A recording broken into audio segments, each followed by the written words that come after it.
Filhos de Francisco. Bom dia, boa tarde, boa noite, chegando até você os Filhos de Francisco, podcast Quem tem Deus por Pai e Francisco por Paizão. O nosso objetivo é ver os dias de hoje pelos olhos da fé católica, neste tempo auspicioso da reflexão teológica de Francisco de Buenos Aires. Estamos aqui porque duvidamos do que vemos para crer no que não vemos. Você nos encontra em todas as plataformas de podcast, Spotify, Deezer, todas as outras, no YouTube e também na Rádio Educativa FM de Carangola 96.7, a rádio da família e dos amigos. Mande um e-mail para nós, podcastfilhosdefrancisco@gmail.com. Comigo, Gabriel Resgala Silva, direto da Princesa da Mata, Rainha do Vale, a Doce Carangola, psicólogo e mestre em Ciência da Religião pela Universidade Federal de Juiz de Fora. Eu, Luiz Alberto Bassoli, sou licenciado em Filosofia pela PUC Minas e educador há 30 anos, especialista em Gestão Educacional. Moro em Montanha, capital da amizade, mas estou de home office na Freguesia do Ó, São Paulo, capital. De Juiz de Fora, Manchester Mineiro, onde tudo começou e tudo sempre vai começar, conosco o professor Jorge Roberto Silva Júnior, o Juninho, que é formado em Filosofia, com especialização em Educação Religiosa e Ciência da Religião pela Universidade Federal daquela cidade e é professor da Rede Pública de Minas Gerais e Rio de Janeiro. Direto do MER, na retaguarda, o orgulho do subúrbio e dos suburbanos, Luiz Felipe Barbedo, professor e psicólogo pela Universidade Federal do Rio de Janeiro. E a gente começa este programa com os destaques da semana e eu começo. Hoje, o dia que nós gravamos este episódio, o Amapá está há 16 dias sem energia elétrica. E gostaria de fazer um comentário do que mais me chama a atenção nessa história.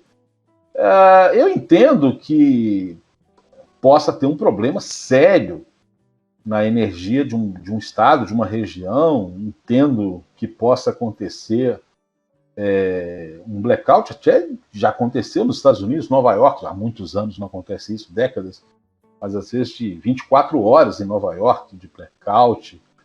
Eu entendo que isso possa acontecer. O que eu não entendo é como não há uma força-tarefa nacional e até mesmo internacional para ter resolvido essa situação. A ausência de governo no Brasil hoje é algo que chega a ser criminoso. Não é possível que não se possam mobilizar os aviões Búfalo da Aeronáutica carregando geradores de emergência para, num tempo hábil, atender aquelas cidades.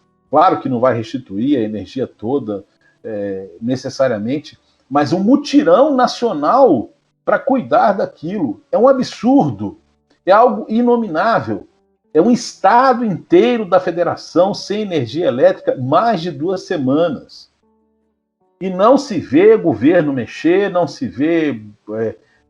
isso era, obviamente, responsabilidade do governo federal de mobilizar o país e o mundo para atender à emergência. São pessoas, são hospitais que passam dificuldade. É claro, os condomínios de luxo lá dizem que não está faltando energia elétrica, né? Mas isso é um absurdo completo, é uma vergonha, é uma desmoralização nacional, é algo para a gente se envergonhar como país. Não bastasse estarmos numa pandemia que já matou mais de 166 mil pessoas, estamos vendo um estado inteiro da federação. E coisas estranhas acontecem, porque a eleição da capital foi adiada, porque, inclusive, o candidato, o atual prefeito, é irmão do presidente do Senado. E vou aumentar a loucura dessa história. Esse estado da federação é o estado do presidente do Congresso Nacional, do presidente do Senado, Davi Alcolumbre. Quer dizer, gente, que país que isso aqui virou? Isso não faz o mínimo sentido, isso é uma indignidade, isso é uma vergonha, isso é um absurdo, isso é falta de governo.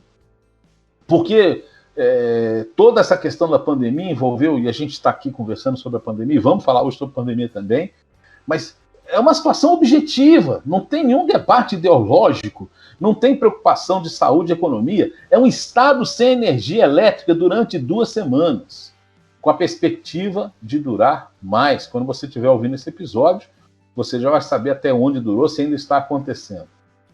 Olha, sinceramente, como é que se pode eleger um governo desse? Vamos ver se vai reeleger, né? Mas como se pode ter um governo insensível, completamente?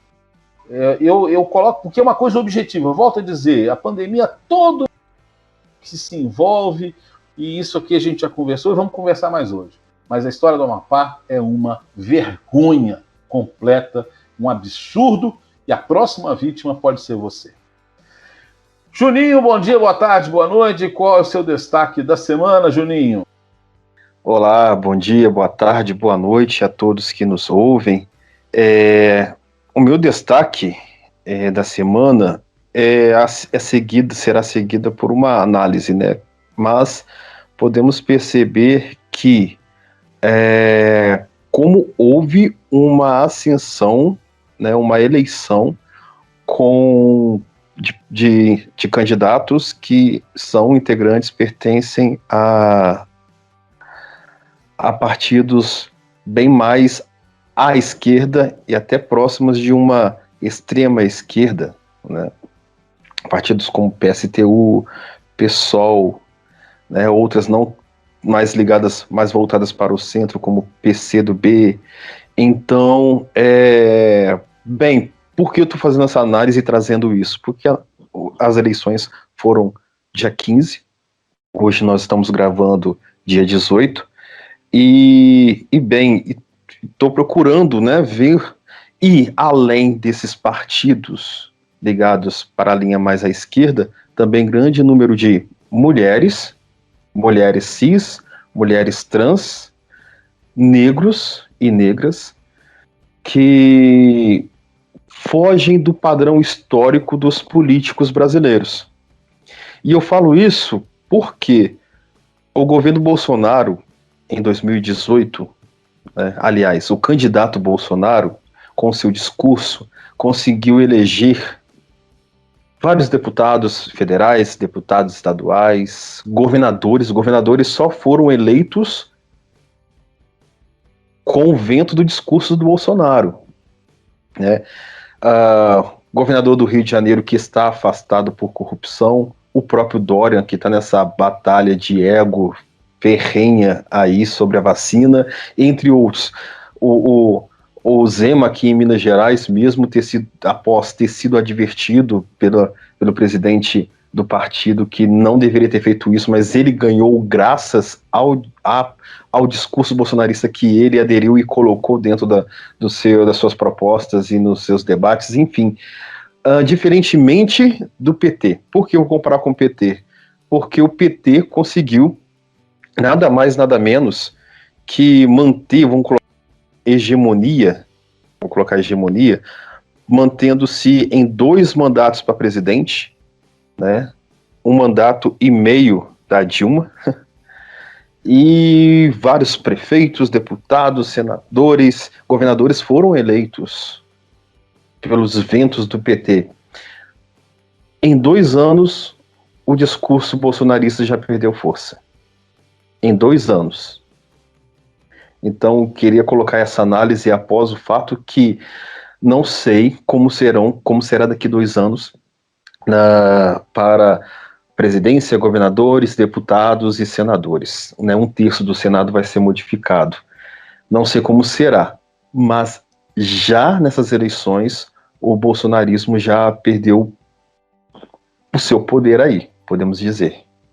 É um momento delicado e significativo para o país como um todo, né? Se a gente contar sobre todos os desastres, o Amapá é um deles. Desculpa, gente, eu estou indignado com essa história.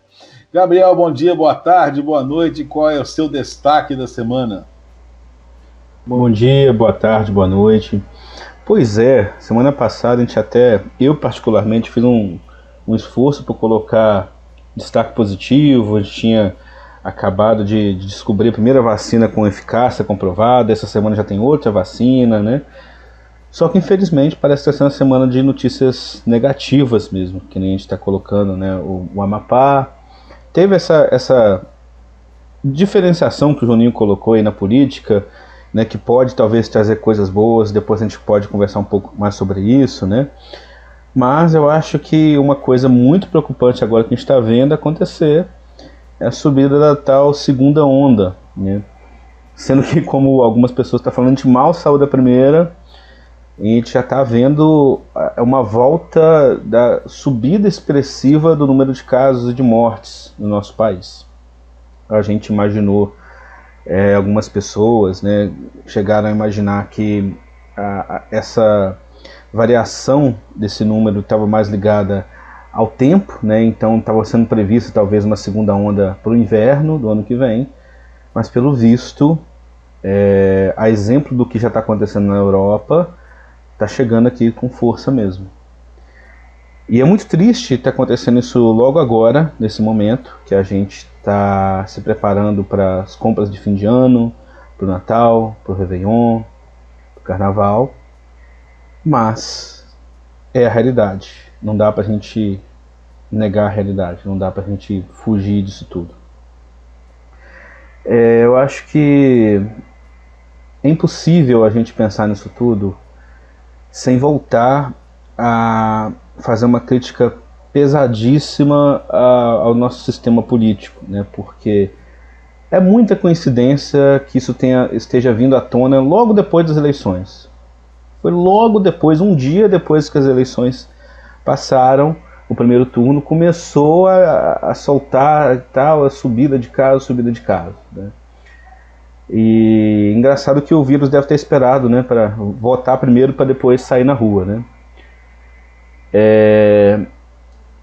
E é complicado porque isso tudo que a gente talvez vá passar agora, de mais restrições, a confusão que pode estar vindo à frente com a questão dos comerciantes, né? Porque Natal é importantíssimo para eles, né? E tudo que pode estar em jogo nesse momento para a economia, para a nossa saúde mental, e enfim, para tudo. Isso tudo, nada é imprevisto desde março.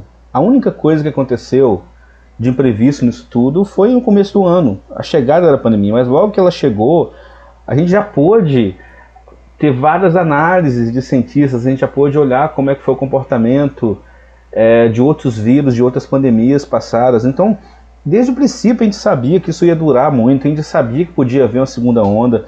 Então, qualquer um que falar que acontecer isso que está acontecendo agora seria imprevisto, ou está muito mal informado, ou está mentindo. E aí que vem a responsabilidade.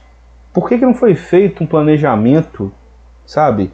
Para hoje, por exemplo, a gente ter um comércio, até comércios locais de cidade pequena, que tivesse um amparo online, né? A gente pudesse fazer as compras da Black Friday, de fim de ano, tudo muito mais baseado na internet, mesmo de comércios pequenos, talvez, né? E preparar o povo. Eu já iria além, talvez, porque eu particularmente acho que o Natal não precisa ter um consumismo tão grande, e a gente que é cristão deve lembrar muito disso, como foi o primeiro Natal, que é completamente diferente do que a gente faz hoje no Natal, a nossa comemoração, né, de mesa farta, de presentes, que isso tudo é muito bom ter em família e ter essa felicidade, mas a gente tem que lembrar do que é mais importante de tudo, né, que isso não está longe de ser essencial para a gente ter um Natal feliz, né,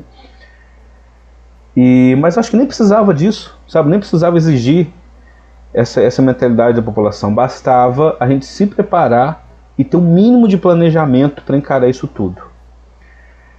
Agora vamos ver o que vai acontecer. Vamos ver como a população vai reagir e se ela vai saber cobrar devidamente os governantes por isso, por essa falta de planejamento e por essa omissão de dados, muitas vezes, que deveria ter sido feita, essa omissão de informar a população tudo o que estava acontecendo e o que pode ainda vir a acontecer de verdade. Fazendo uma observação, Gabriel, quando você fala dos números, né?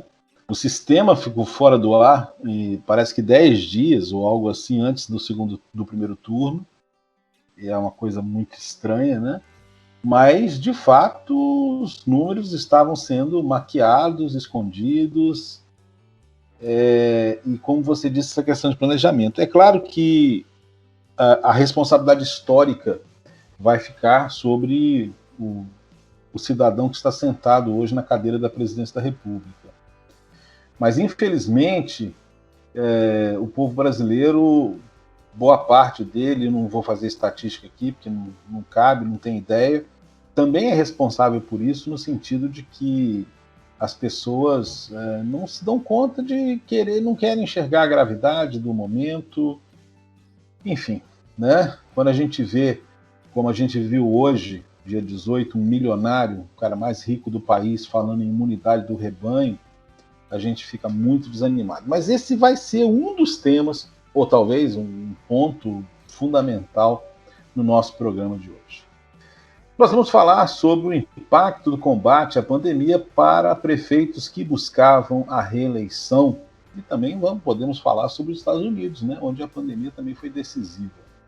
A pandemia de Covid-19, que já matou, até hoje, dia que nós gravamos esse episódio, 165 mil pessoas no Brasil, tornou um fator importante na eleição municipal deste ano, tanto em relação ao comparecimento do eleitorado, muitas pessoas não foram com medo de contágio, quanto acerca da resposta nas urnas às estratégias adotadas por prefeitos que tentaram a reeleição. Para parte dos cientistas e analistas políticos, a pandemia acabou ampliando a liderança dos prefeitos e, por extensão, o impacto eleitoral de suas medidas contra a doença. Isso envolvia rigor das medidas de distanciamento social. Segundo o cientista político Malco Camargos, professor da PUC Minas, o eleitor percebeu a importância da política pública, da empatia de alguns gestores e daquele político que, de fato, pôde fazer a diferença na vida dele quando ele mais precisou. O eleitor, em 2020, teve de lidar com o medo da morte, o medo do desemprego e o medo da fome. 6 prefeitos de capitais foram reeleitos em primeiro turno e um vice-prefeito venceu desta vez como cabeça de chapa. Um deles, Alexandre Calil, do PSD de Belo Horizonte, adotou uma das estratégias mais rigorosas desde o início da pandemia, com efeitos até o dia de hoje. O mesmo pode-se falar de Salvador, onde a CM Neto, do DEM, conseguiu emplacar seu vice Bruno Reis como sucessor, e de Florianópolis, onde Jean Loureiro se reelegeu. Todos os citados acima são bem avaliados pela população no combate à pandemia. E disputas em aberto nas 2 maiores cidades do país contrastam o impacto da pandemia nos prefeitos em busca da reeleição. Com uma estratégia à pandemia considerada positiva por especialistas, embora algumas polêmicas, abro parênteses, o atual prefeito paulistano Bruno Covas, do PSDB, está à frente na disputa no segundo turno contra Guilherme Boulos. Talvez quando você ouça esse episódio já teve até eleição e a gente não sabe qual é o resultado. Mas no início do segundo turno, Bruno Covas saiu à frente, ganhou o primeiro turno, né, resumindo. No Rio de Janeiro, o Marcelo Crivella, do PRB, por sua vez, que adotou uma estratégia contra a Covid-19 criticada por especialistas, passou para o segundo turno bem atrás do rival, o ex-prefeito Eduardo Paes, do DEM. Para especialistas, a postura de Crivella na pandemia também exacerbou a insatisfação do eleitorado com sua gestão.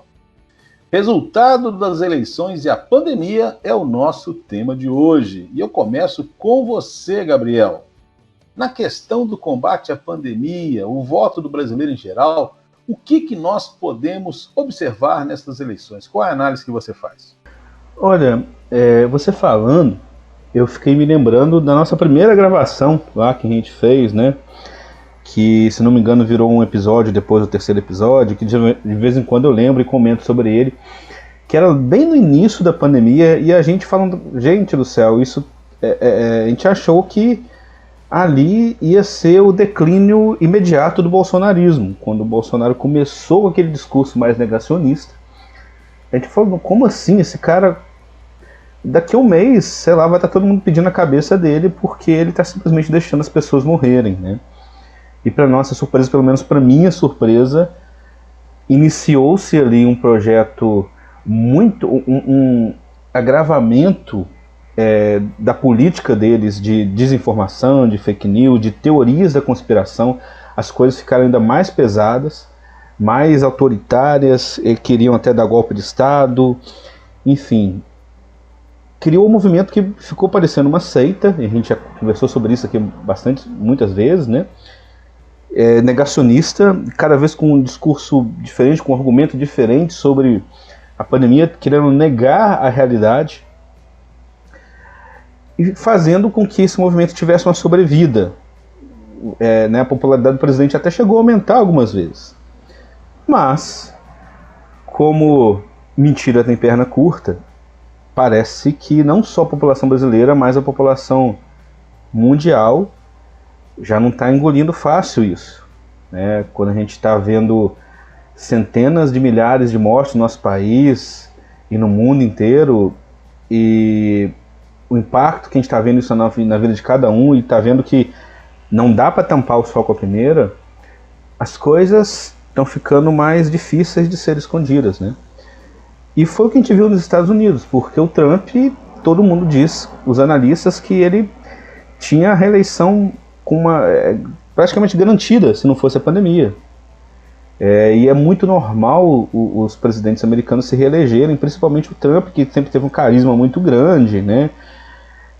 Só que veio o vírus, ele adotou um discurso negacionista, e os resultados a gente viu na urna. Isso abalou muito o governo brasileiro, porque eu acho que foi um primeiro grande choque que ele levou, percebendo que não dá para enganar todo mundo o tempo todo. E acho que o segundo choque foi uma semana depois, com as eleições municipais. Acho que foi uma semana de diferença das duas eleições, né, se não me engano, mas enfim. Nas eleições municipais, em que todos os candidatos apoiados pelo Bolsonaro tiveram a sua derrota, ou foram para o segundo turno muito fracos, como o Crivella, né? Eu acho que pode ser um grande alento, um grande respiro de alívio para a gente, de perceber, como eu disse, que eu resumiria isso: a mentira tem perna curta e a realidade bate a nossa porta. E talvez o segundo passo seja a gente, como você disse, ser um pouco mais solidário, mais empático, né? Deixar de cobrar os políticos também, mas perceber que eles são o nosso reflexo. Se a gente for egoísta, se a gente for individualista também, se a gente não tiver a nossa responsabilidade, eles vão estar fazendo igual a gente, porque eles querem imitar o que o povo faz para ter voto, né? Então que a gente saiba que uma crise dessas, como a gente sempre lembra aquele Papa Francisco falando, a gente vence todo mundo junto, como se estivéssemos todos no mesmo barco. Se você não acha que a gente está no mesmo barco, que a gente lute para estar, que a gente lute para entender o mundo como um lugar só, né? Onde todo mundo é irmão, fratelli tutti, como diz a encíclica, né? Então que fique essa mensagem para todo mundo, que a gente percorra esse caminho aí de união mesmo, né? E aí tem um detalhe interessante que você colocou aí dos prefeitos, né? Voltando um pouco a esse tema, vai até um pouco além da questão de direita e esquerda, né? Tanto que esses prefeitos mais votados são prefeitos de centro ou de direita, mas que mostraram um comportamento de preocupação, de solidariedade com a população, nem que seja por uma questão populista, talvez, né? Mesmo que não seja uma questão solidária, como a esquerda costuma fazer, né? Mas eles simplesmente viram que precisavam disso para ter voto, mas que seja assim, e que a gente persiga isso, persiga políticas e comportamentos sociais que sejam cada vez mais solidários mesmo, em todos os aspectos, né? Antes de passar para o Juninho, Gabriel, eu vou discordar um pedaço do que você falou no final aí. Discordar assim, eu vou acrescentar um comentário. Não é bem uma discordância, mas eu vou complementar para não... Eu acho que é muito difícil pensar que alguém tomou essa postura apenas por uma questão populista. E vou te falar por quê, porque as pressões foram muito grandes. Pegar os casos que a gente... O caso mais emblemático, eu acho que é Belo Horizonte. Digo Belo Horizonte porque eu acompanhei mais de perto, né? Não vou falar só de Belo Horizonte, vamos falar de São Paulo para começar. Numa semana, o João Dória, o governador, falou que ele faria, provavelmente São Paulo, continuando assim, teria lockdown. Na semana seguinte, ele já começou os processos de reabertura. A pressão era gigantesca sobre ele. O Alexandre Calil sofreu uma pressão imensa em Belo Horizonte, do comércio, mas imensa. Foi uma coisa assim, e ele tem umas tiradas muito engraçadas, né? Porque os comerciantes faziam carreata com buzinaço, ele dizia que quem tinha medo de buzina de carro era cachorro, não era prefeito. Enfim, eu acredito que não passa pela questão do populismo. Eu vi alguns prefeitos agindo de forma populista, de um discurso tentando agradar todo mundo, porque o populismo tem essa característica. Eu acho que quem comprou essa briga, o prefeito de Florianópolis fez um vídeo espetacular lá no começo do ano, falando sobre a questão de que ele estava apanhando, que ele preferia que daqui a um tempo, eu me lembro disso que o Jean Loureiro falou, né? Ele preferia que daqui a um tempo as pessoas pudessem criticar por ele ter errado, mas estivessem vivas para criticá-lo, né? Então acho que foram posturas que a população entendeu e foram posturas corretas. Então acho que isso tem que ser... eu entendo quando você diz essa questão de poder ser populista, mas eu quero dar um passo além, eu quero realmente reconhecer, porque senão a gente acaba... porque não é o seu caso, mas assim, algumas pessoas fizeram comentários assim, mas o cara fez a coisa certa, não tem nem como a gente julgar qualquer outra intenção naquilo que ele fez. E digo que eu vi prefeitos que ficaram na corda bamba, tentando agradar todo mundo e quase se deram muito mal sobre isso. Juninho, na questão do combate à pandemia, o voto do brasileiro em geral, o que podemos observar nessas eleições? Olha, se a gente olhar um passado próximo, vamos pegar aí um marco importante quando o Supremo Tribunal tomou a seguinte decisão. Observando a Constituição, levantou isso e colocou isso como padrão que os municípios e estados deveriam tomar decisões em combate à pandemia. Mas isso foi tomada depois de que, primeiramente, já havia um avanço do coronavírus na Europa, não tinha chegado com essa força de pandemia, vamos colocar, né, o termo, declarado uma pandemia. Antes de ser declarada uma pandemia, o Brasil ficou inerte. Como vocês mesmos você falou e o Gabriel falou, o Brasil poderia ter aprendido antes de chegar no Brasil, poderia ter aprendido com aquilo que já estava sendo feito fora. Não. O governo federal ficou parado. Com um discurso que era apenas uma gripezinha, como o Jair, né, histórico essa fala dele, que ele, com o histórico de atleta dele, para ele não seria nada demais. Esse negacionismo foi que levou o Supremo a pegar a Constituição e lançar mão de uma segunda proposta, que era os municípios e o Estado tomar a iniciativa. Por quê? Nós somos brasileiros, mas quem está o governo mais próximo a mim são os prefeitos e vereadores. O segundo mais próximo são os governadores e deputados. E depois o governo federal, que lavou as mãos. Então, o erro foi no início. O erro, acredito eu, que foi no início. Ter demorado. Bem, hoje nós já falamos isso em vários podcasts, a questão da fake news, da ignorância, do negacionismo, o anticientificismo, tudo isso alimentou uma população incrédula e criou oportunistas. Tem oportunistas. Sempre em meio a tudo isso tem aqueles que são beneficiados. Não é à toa que durante a pandemia, com milhões de desempregados, tem aqueles que conseguiram acumular bilhões. Bem, hoje, o que nós temos, que vocês falaram sobre essa segunda onda, é muito complicado, porque mal chegou a terminar uma primeira. E o que é mais grave, já está sendo detectado na Europa um vírus mutante. Que é loucura nós pensarmos nisso. Bem, pegando minha realidade, eu moro em Juiz de Fora, estou aqui, né?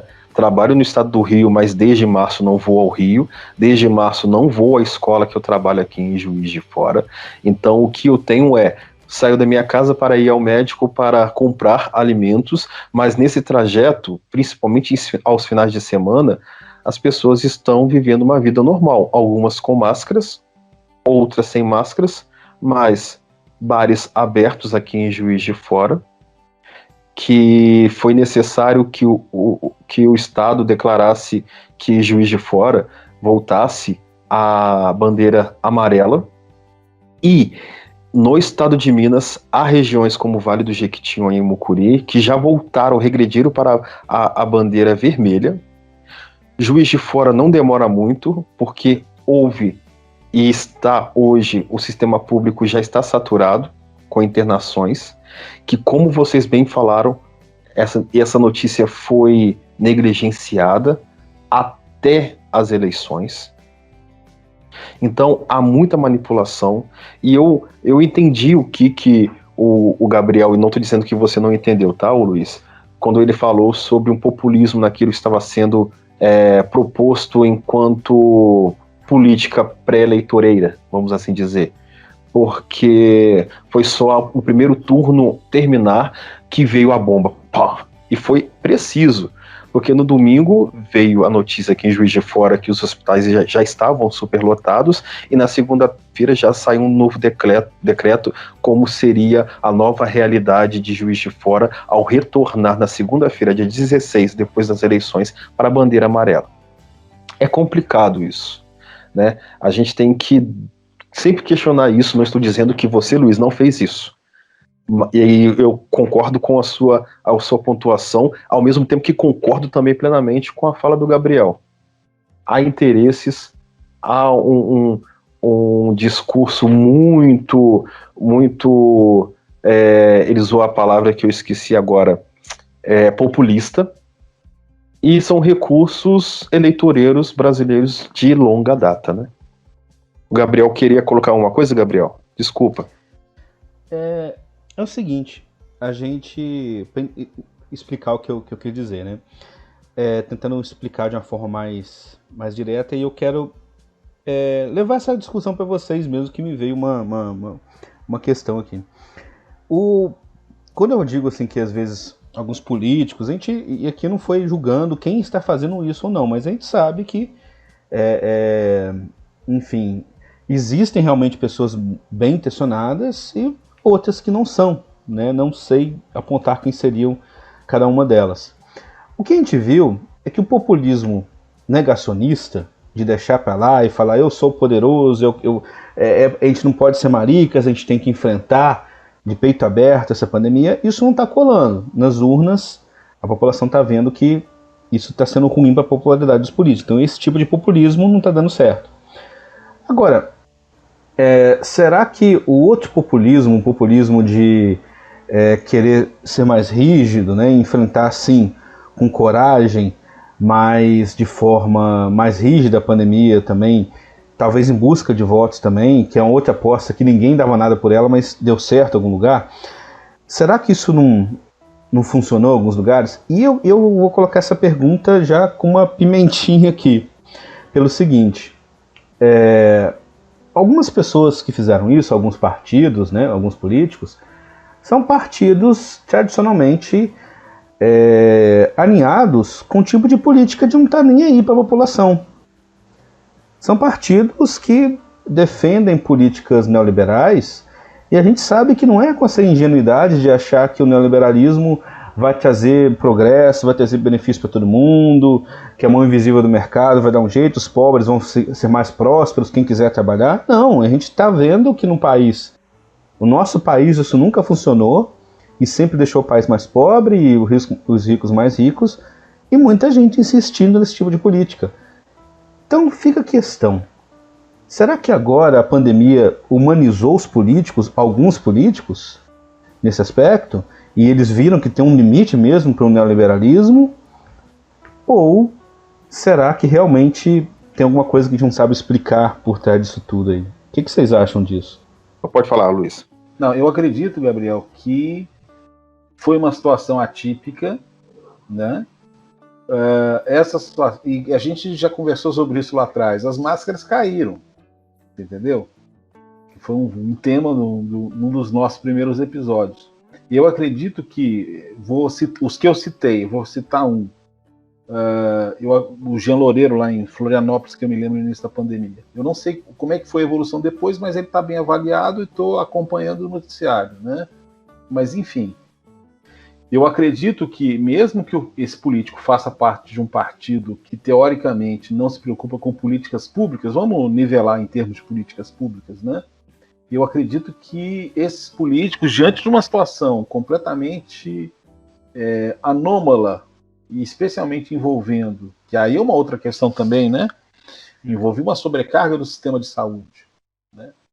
O político pode fingir que não está tendo fome, mas quando o hospital está lotado, tem médico que vai ficar perturbando ele. Então, a área médica, a área da saúde é uma área que exerce uma pressão maior na política.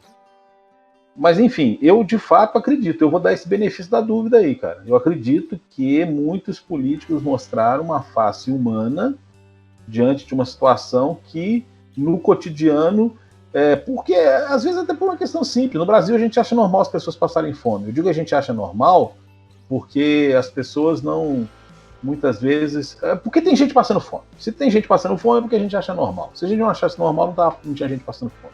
A gente acha normal a pessoa morar na favela, entendeu? Eu tenho uma freira, uma grande amiga minha italiana, irmã Emma, ela não acha normal as pessoas morarem na favela. Porque na Itália não tem favela como tem no Brasil, né? Lógico que tem população pobre, mas não tem favela. Ela não acha normal. Nós brasileiros achamos normal que as pessoas morem na favela, né? Alguns políticos não acharam normal que os hospitais sobrecarregassem de pessoas morrendo de Covid. Eu acho que isso, para mim, eu acredito nisso. Juninho? Não, eu vou pegar isso que você falou, Luiz, e a questão do Gabriel, e jogar um pouco na história. Tem um termo que nós usamos na história, que é o Brasil, historicamente, foi, e alguns autores ainda afirmam que o Brasil é um país de exploração. Durante um período colonial, as riquezas brasileiras eram todas levadas para Portugal, para pagar dívidas de Portugal com a Inglaterra, com outros países, e para ficar com a coroa. Essa ideia, ela é muito recente, mesmo após a queda, entre aspas, do capitalismo voraz, que permeou o Brasil no meados da década de 80 até a década de 90, vamos assim dizer, mais especificamente. Essa ideia de um país de exploração, uma terra de exploração, ela continua, e principalmente hoje, quando a gente percebe que, no passado, quem sempre governou o país foi sempre o empresariado. Essa ideia que Bolsonaro lançou, que empresário sofre, pode ser aquele microempresário que se acha rico, como também o pobre que ganha 3 salários mínimos e se acha classe alta. Bem, mas isso aí é falácia. O Brasil continua sendo um país de exploração, quem sempre governou o Brasil foram os empresários. Todo esquema de corrupção sempre era acompanhada e muitas vezes encabeçada por empresários. Podemos ver isso pela Odebrecht, a empresa, a empreiteira preferida dos governos. Desde o tempo da ditadura militar, a Odebrecht presta serviços para a União, para presidentes. Não é agora com Lula, não é agora com PT. E agora vem esse empresariado colocar, aí entra a questão do cair as máscaras, né? Mas não muda, e não, os papéis continuam sendo exercidos, porque esses empresários que ficavam atrás dos políticos com propinas, agora eles mostram a cara, estão se candidatando, estão se elegendo. Então, quando a gente fala de uma política ineficaz, é uma eminência parda. Não estou chamando os políticos de coitadinhos e manipulados, não. Mas vou colocar o termo eminência parda porque eles têm um papel, eles fazem um papel, mas há quem está por trás que organiza todo esse sistema, tanto que, historicamente, lá no mensalão do PT e no mensalão do DEM, quem articulava, quem distribuía dinheiro, quem eram os doleiros, não eram políticos, eram pessoas ligadas à iniciativa privada. Então essa ideia, com todo respeito, assim, essa ideia de que a política brasileira é podre, é suja, o Gabriel disse bem, eles representam essa população, que não é a maioria, mas aqueles que têm o poder, e eu digo poder econômico, que articulam tudo isso, que antes estavam por detrás dos panos, hoje eles têm número e chapa. E nós somos obrigados a escolher um deles. Nós somos obrigados a escolher o menos pior. Então, a minha perspectiva é essa, de que essas forças sempre existiram, só que agora essas forças estão mostrando a cara, mas obviamente, como a ideia de que o empresariado vai salvar o Brasil, que o bom empresário, o bom empreendedor é um bom gestor, que o bom gestor, ele milionário, conseguiu através do seu mérito, e assim por diante, toda essa baboseira de meritocracia que nós entendemos e nós sabemos que não é bem assim, mas o Brasil continua sendo um país de exploração, unicamente. Não mudou. Desde o tempo colonial, deixamos de ser colônia de Portugal e hoje voltamos a ser colônia nos Estados Unidos. É o meu ponto de vista. Não sei se vocês concordam, mas é o meu ponto de vista. Quer falar, Gabriel? Eu não entendi a questão disso com o que você quer dizer assim, com o populismo da pandemia. Não, então, o populismo, eu peguei mais aquilo que você lançou como pergunta no segundo momento, entende? Com aquilo que o Luiz disse na complementação. Mas a ideia de populismo na pandemia é aquele momento do salve-se quem puder. É a mesma ideia daquilo que eu falei na primeira parte da minha fala. Tem aqueles que, como você mesmo falou, aliás, tem aqueles que fazem o papel de querer convencer, né? Até a mesma ideia, podemos até analisar melhor esse discurso populista, até mesmo essas pessoas que querem se eleger, em grande parte delas, o empresariado, que vão até empresários se registrarem em países, em partidos de esquerda, né? Como o Partido Comunista Brasileiro, grande empresário milionário, se afiliou ao Partido Comunista. Eu não sei se é uma confusão ideológica ou é um discurso populista. Você entende? Então, pegando essa ideia de que esses que estavam por detrás dos panos agora colocam-se às claras e projetam um discurso que é para ser bem aceitos, acredito que é um discurso populista. Exemplo, Zema. O Zema colocou uma proposta em que o Estado de Minas iria providenciar também um auxílio emergencial. Zema, ele é um grande empresário que herdou as suas empresas do seu pai, né? E é, como muitos, detentor e defensor da meritocracia, mas nós sabemos que o Novo é um partido extremamente de direita, economicamente dizendo. Não vou dizer se é conservador, mas de direita economicamente. E o Zema propõe, nas vésperas da campanha eleitoral, a notícia que Minas vai ter um auxílio emergencial para ajudar as pessoas que estão registradas no CAD único. Né? E sabe qual é o valor? Que para mim é irrisório. Para nós que estamos aqui, muitos que nós estamos ouvindo, nossa, que valor ridículo. R$ 39,50. Mas R$ 39,50 para quem não tem nada é maravilhoso. É maravilhoso.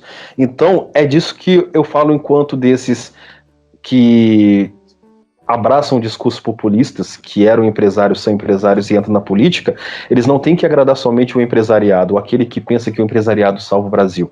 Mas esses têm que também agradar aqueles que a grande maioria do povo que não é empresário, que é trabalhador e que está muitos e milhões hoje quase chegando, voltando, aliás, para a linha da pobreza e outros já estão dentro da miséria. Eu acho que a gente entrou no Arapuca aqui no programa, porque é o seguinte, eu vou explicar por quê. É a definição de populismo. Não existe um consenso entre os cientistas sociais sobre a definição de populismo. Grosso modo, depois de 30 anos pensando no assunto, eu arriscaria dizer que populista é um político que age basicamente de forma demagógica, e essa demagogia acaba sendo destrutiva para a organização social. Então, por exemplo, é clássico se definir Getúlio Vargas como Getúlio era populista. Só que o populismo de Vargas significou, especificamente, a organização do Estado brasileiro. Estou dando como um exemplo histórico. E é muito comum na imprensa se utilizar o termo fulano é populista, E esse termo populista, ele carrega essa duplicidade. Eu acho que, de repente, a nossa conversa aqui está rodando em torno dessa possível definição de populismo. Eu entendo que um político que fez a coisa certa, independente do motivo, ele não é populista. Eu entendo que populista é o político que abriu o comércio por causa da pressão social, até da pressão da população, para agradar as pessoas, sabendo que estava fazendo uma coisa que não devia fazer naquele momento. Eu não consigo enxergar que uma pessoa que fechou, seguiu a orientação científica, vamos colocar nesses termos, vamos criar uns parâmetros aqui, né? Se alguém segue a orientação científica, ele não está sendo populista, ele está agindo como tem que ser. Vocês entendem essa perspectiva? Foi em cima disso que eu fiz o meu comentário. Eu não acho que uma pessoa que seguiu a orientação dos cientistas foi populista. Uma pessoa, aí a gente pode pegar situações que aconteceram. Por exemplo, o Dória, quando disse que em dezembro as pessoas estariam sendo vacinadas, para mim ele foi populista, porque ele estava falando uma coisa que ele não tinha base para falar. Ele não podia ter falado aquilo, né?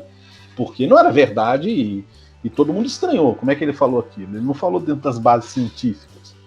E tomando a ciência como uma referência aí, né, nessa questão. Mas o programa já está indo para o final e eu ainda não lancei a pergunta final para vocês, né? Nós vamos estourar nosso tempo aqui hoje de novo.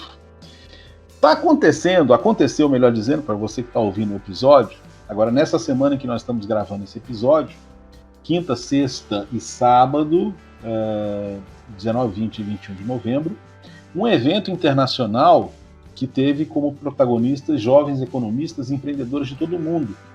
É uma convocação que o Papa Francisco fez para o evento chamado Economia de Francisco. O evento começou com um vídeo chamado Ouçam o Choro dos Mais Pobres para Transformar a Terra. E é uma mensagem, e também uma mensagem do prefeito de Castério, que é uma organização da Cúria Romana, para o Serviço de Desenvolvimento Humano Integral. Esse evento, o Papa fez uma convocação para economistas com menos de 35 anos de idade. A ideia é realmente reunir pessoas jovens. O Brasil, inclusive, tinha muitos jovens inscritos que iriam até o evento assim virtual, era para ser presencial em Assis, em Roma. O Brasil teria a maior delegação, inclusive, mas são 2.000 jovens inscritos de 120 países. O Papa fez esse convite no dia 1º de maio do ano passado, 2019, na festa de São José Operário. O Papa Francisco pretende lançar com os jovens e um grupo qualificado de especialistas um processo de mudança global para que a economia de hoje e de amanhã seja mais justa, fraterna, inclusiva e sustentável, sem deixar ninguém para trás.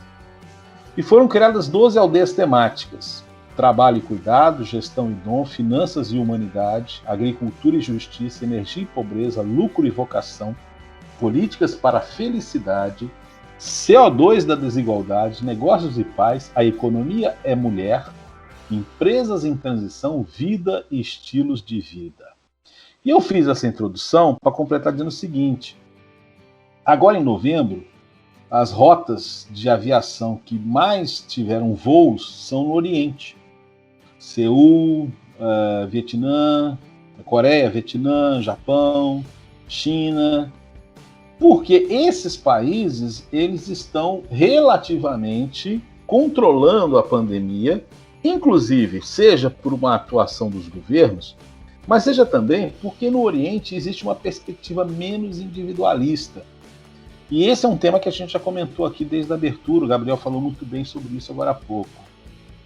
Será que e aí a pergunta provocação para vocês agora, para a gente encerrar o programa. Será que essa dicotomia que o cidadão que senta na cadeira da presidência da República disse uns dias atrás, tem que cuidar da saúde igual se cuida da economia, será que existe essa contradição mesmo? Será que, na verdade, não seria a saúde contra uma sociedade liberal egoísta, se é que não existe uma sociedade liberal que não seja egoísta?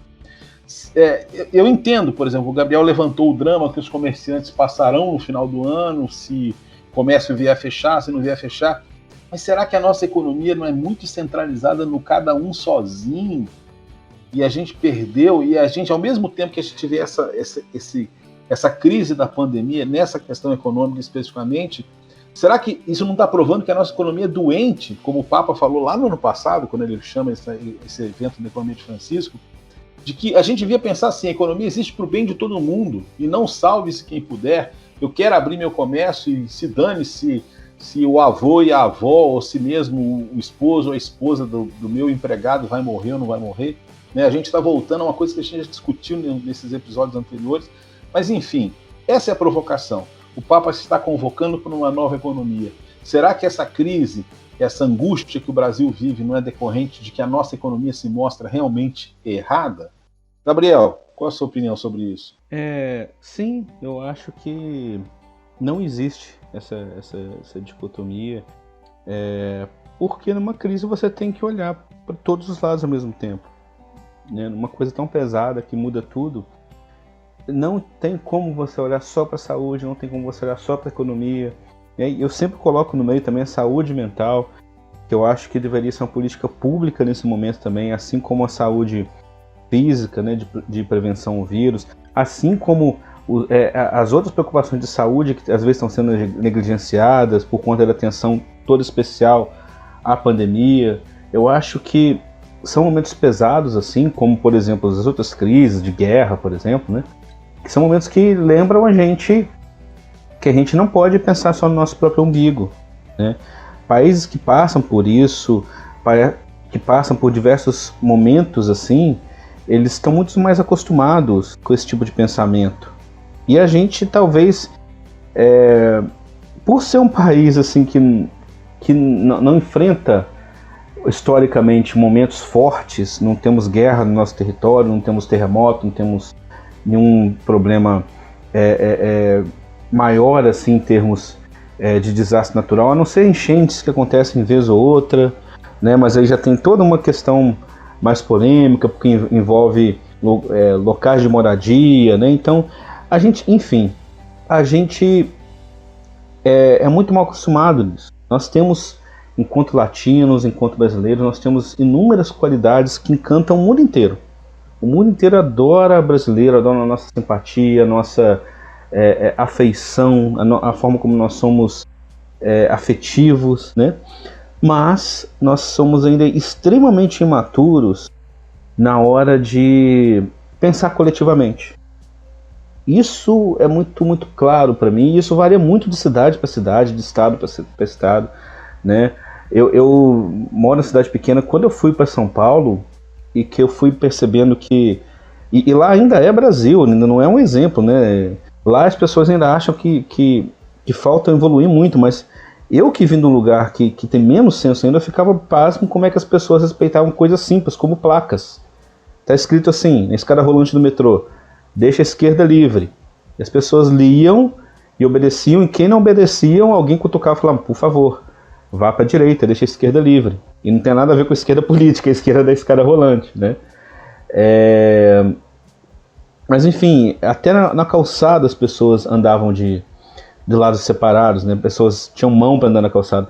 E se você pergunta para alguém de lá, eles não vão reparar isso, vão dar exemplo de outros países que são mais evoluídos nisso, no Japão, por exemplo. E aí é interessante notar que isso extrapola até a questão de espectro político, de direita e esquerda, porque o Japão é um país capitalista, mas que tem um senso de coletividade muito grande, por exemplo.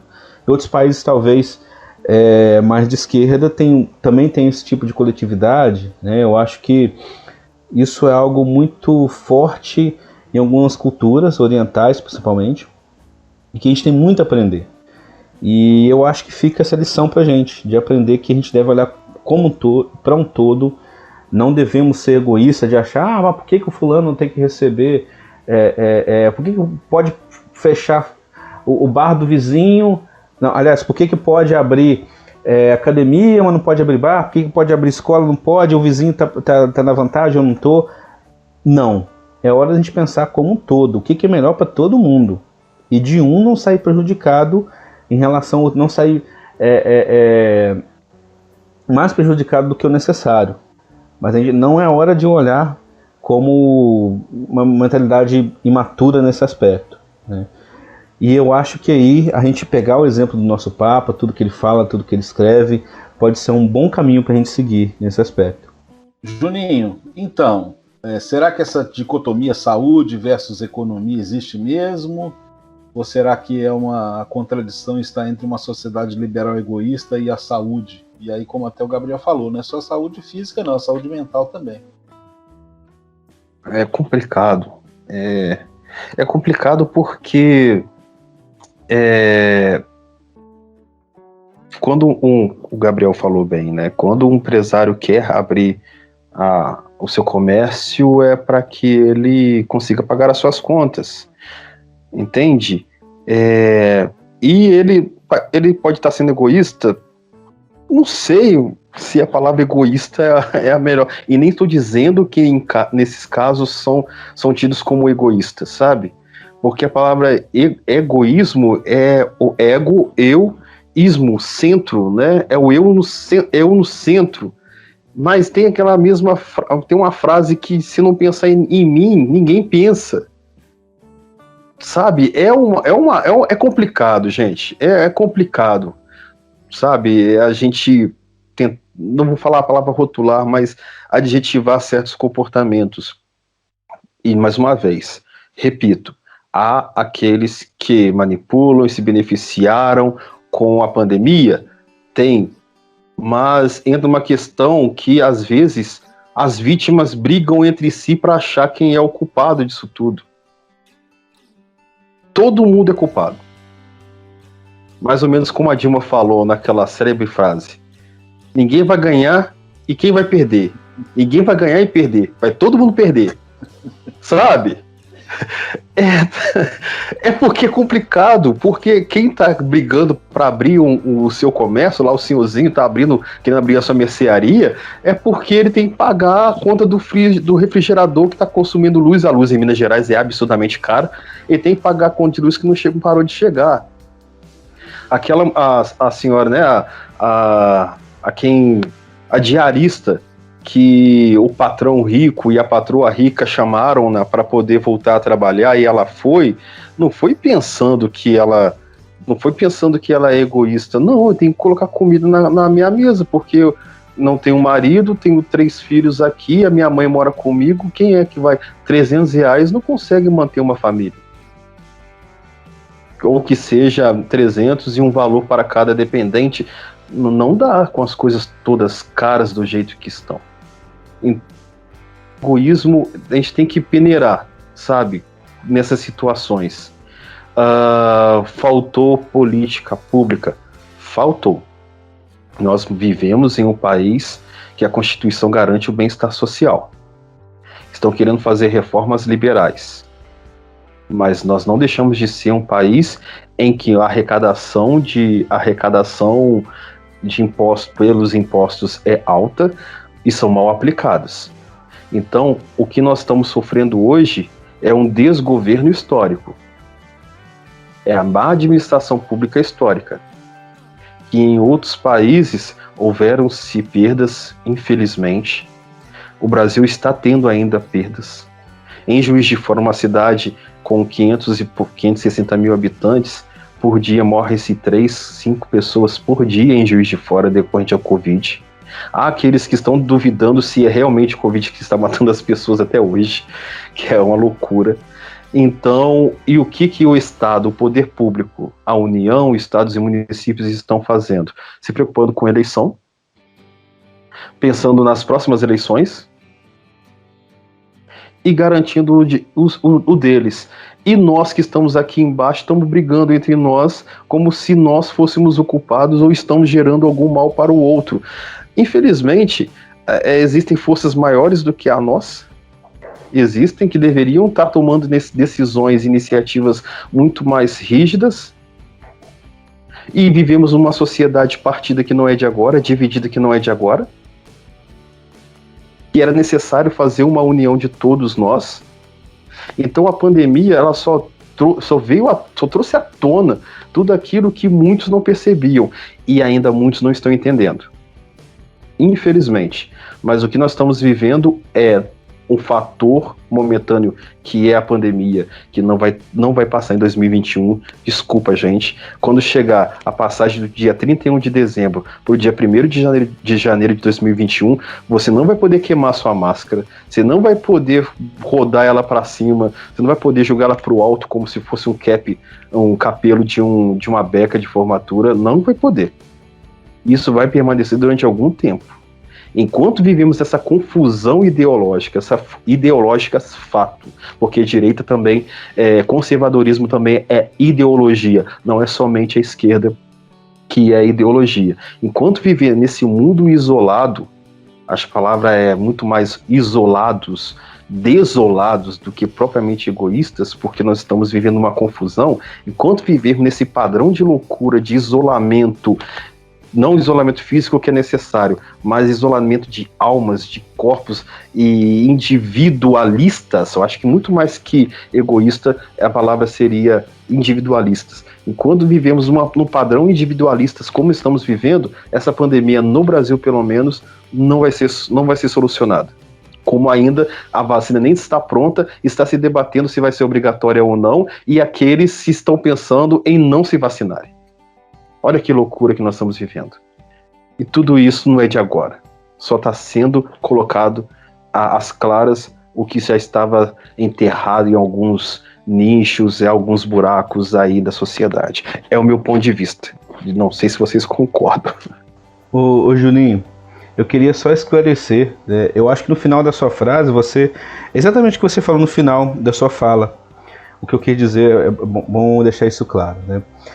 É exatamente isso, a gente não ficar brigando entre a gente, querendo achar culpados, né?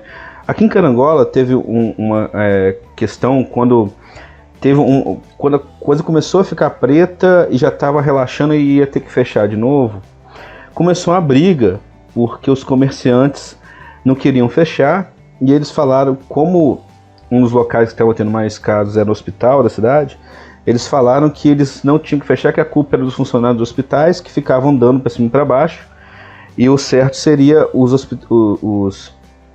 funcionários dos hospitais não andarem para cima e para baixo, e ficou jogando a culpa em cima do outro, e todo mundo se batendo nisso daí, né?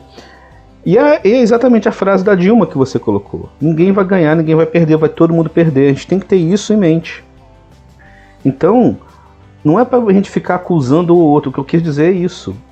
A questão é a gente entender que está difícil para todo mundo, e se a gente não tem amparo, a culpa não é do sujeitinho do lado, que às vezes tem um comércio que é essencial e está podendo abrir, entende? A culpa não é do cara da farmácia que está podendo abrir e não está tendo prejuízo. A culpa é do governo que não está conseguindo dar conta disso tudo, e me subsidiando por eu não poder abrir o meu comércio. A gente não pode cair, exatamente como você falou, nessa política de ficar se batendo entre a gente aqui, enquanto os verdadeiros culpados estão rindo lá atrás, né? É esse tipo de união que eu quis colocar, né? E é exatamente por entender o drama das pessoas que vivem isso, do pequeno comerciante, que eu acho que a gente tem que ser muito rígido e apontar quem tem realmente grande responsabilidade nisso tudo, né? Gabriel, eu vou dar um passo além do que você está falando. Eu acho que faltou liderança. Quando eu digo que faltou liderança, óbvio que faltou liderança no governo, até porque a única coisa que o cidadão que senta lá na cadeira da presidência da República é querer dividir o país, né?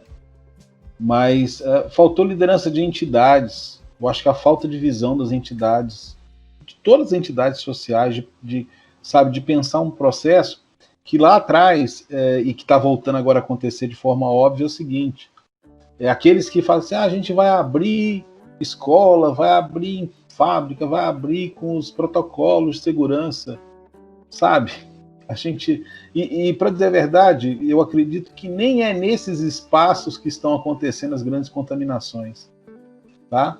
Eu acho que as grandes contaminações, pelo que se diz hoje, está acontecendo em restaurante, em bar, em festa, né? A gente presencia algumas coisas de vez em quando e fala assim, gente, como é que pode isso? E aí fica aí essa situação, né? Gente, tem jeito? Vamos resumir assim, vamos tentar terminar o programa para cima. Gabriel, tem jeito? Olha, tudo vale a pena se a alma não é pequena, né? Pra tudo tem jeito, menos pra morte que não tem jeito. E esse vírus mata, então a gente tem que tomar cuidado com ele por conta disso, né? Se a gente for... Então é por isso que a gente tem que pensar e tem que agir nesse aspecto, né? De tentar... Não é fácil, tá longe de ser fácil achar soluções mágicas, achar coisas como fazer, mas é um momento que mais do que nunca a gente precisa do Estado, precisa de política, precisa de organização macro para isso tudo, e da população toda fazer a sua parte e ao mesmo tempo cobrar de quem tem que suprir a gente. Mas isso eu acho que passa até por um entendimento de política que a gente ainda não tem. Infelizmente, a gente não entende para que realmente serve a política, senão já teria cobrando mais isso tudo, já teria... Mas eu acho que, voltando ao tema do nosso programa, eu acho que esse passo, a gente observou que às vezes você ser um pouco mais rígido com a pandemia traz votos, já pode ser um bom sinal de que a população está começando a acordar para isso mesmo. Né? Tem jeito, Juninho? Tem! Vou dar um exemplo aqui no meu condomínio. Coisa formidável. Mesmo depois de tanto tempo de pandemia, nós que temos, né? Eu tenho meu carro e outros moradores, e tem muitas senhoras e senhores que moram sozinhos aqui no condomínio, o que a gente faz e continuamos fazendo?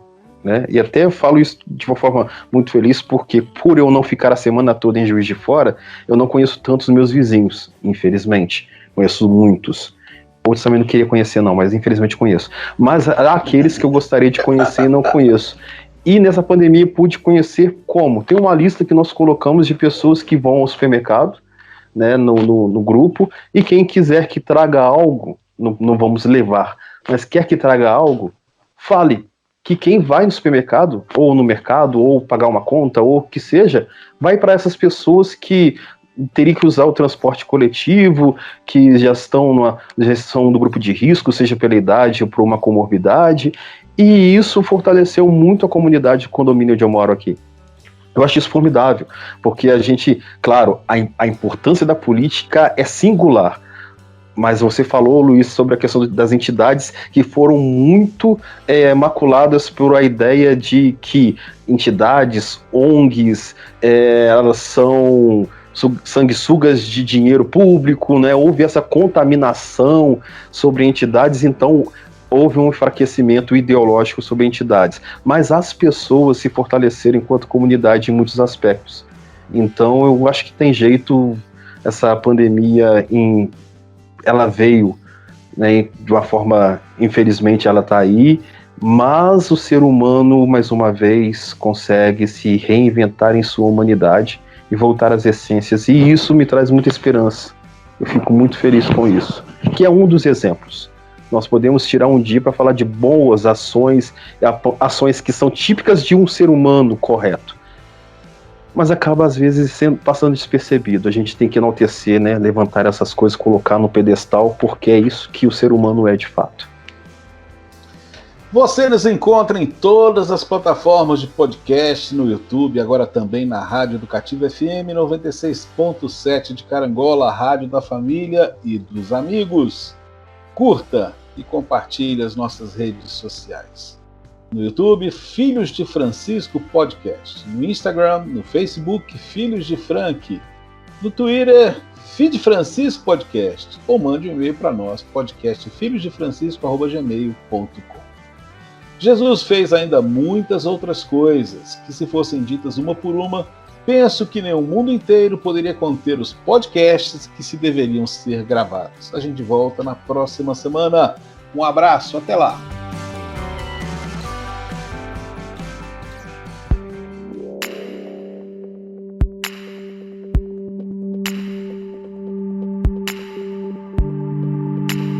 Filhos de Francisco.